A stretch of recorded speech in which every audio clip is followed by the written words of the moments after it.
Ассалаумағалейкум ардақты ағайын. Егер тілім ертең болса құрмақ, мен дайынмын өлуге де бүгін ақ. Бұл сөзді абар жұртының даңқты ақыны Расул Ғамзатов бекер айтпаса керек. Қазақ тілі тақырыбы терең шұңқыр секілді қанша бойласақ та түбіне жете алмай келеміз. Ел президенті Қасым-Жомарт Тоқаевтың 2023 жылды орыс тілі деп жариялау туралы ұсыныс қоғамда қызу талқыға түсті. Табалдырықтағы тілді төбеге көтермей жатып, өзге тілді өбектеп қалған басшының сөзінің байымына бұқарада біз де бара алмадық. Десек те, бағыты айқын бағдар жобасы айтылған сөздің астарына қатулы қабақтың қатпарына үңіліп көрді. Талдап көрейік.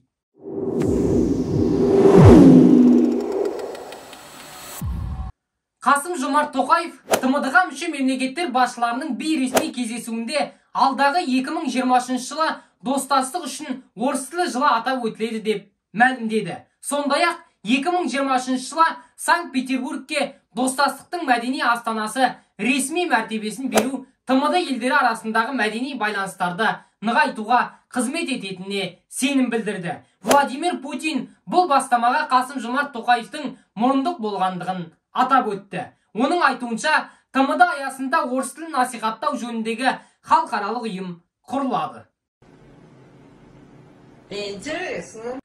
Байбалам салып, елді үркітудің орнына бұл шешімнен елге келер пайда туралы тарқатайық.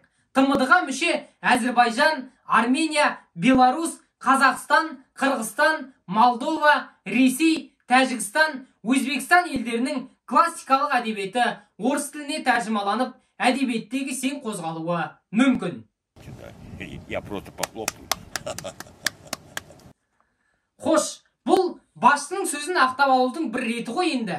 Ендігі кезекте күні бүгінге дейін қазақ тілінің дамуына бөлінген бюджеттің барысын баяндайық. Әлеуметтік лингвист Анна Климченко тілдерді дамыту мен қолданудың 2011-2019 жылдарға арналған мемлекеттік бағдарламасына талдау жасады.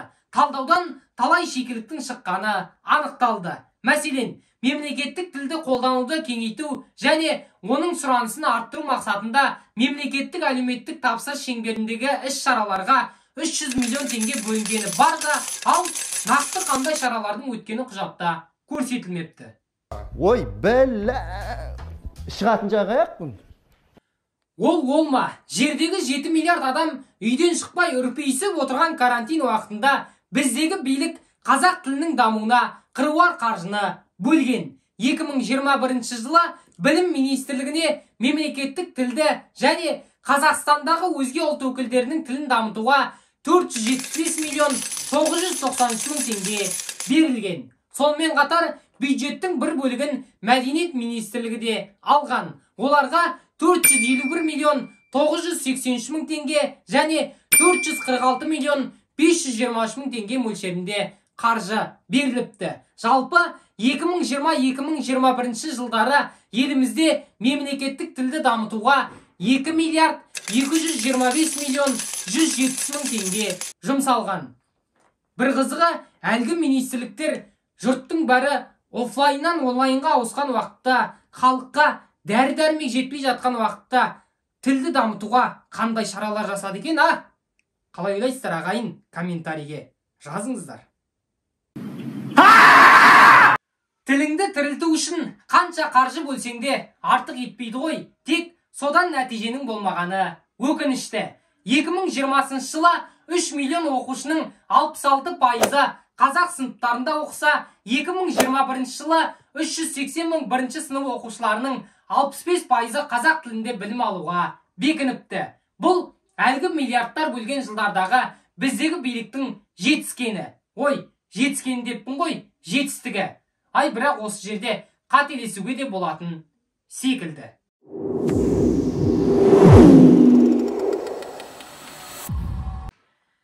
Тіл тағдыры, ел тағдыры. Украинаға соғыс ашқан Ресей әлемнен алшақтап, жұртшылықтан ада күй кешіп жүргені белгілі. Империялық көзқарасынан кері кетіп бара жатқан елдің тағдыры қыл үстінде тұрғаны анық. Ресей агрессор ел ретінде жаңа ғасырдағы фашизмнің отын қайта жақты. Мұның зардабы зілмауыр болуы мүмкін. Тіл ұлттың сүйенетін тамыры, сыйынатын тәңірі. Қазақстанда орыс тіліне қысым көрсетіліп жатыр деген желеумен аузына келгенін айтатын азаматтары бар Ресей жерімізге де ашықтан ашық көз алартып жүргені анық.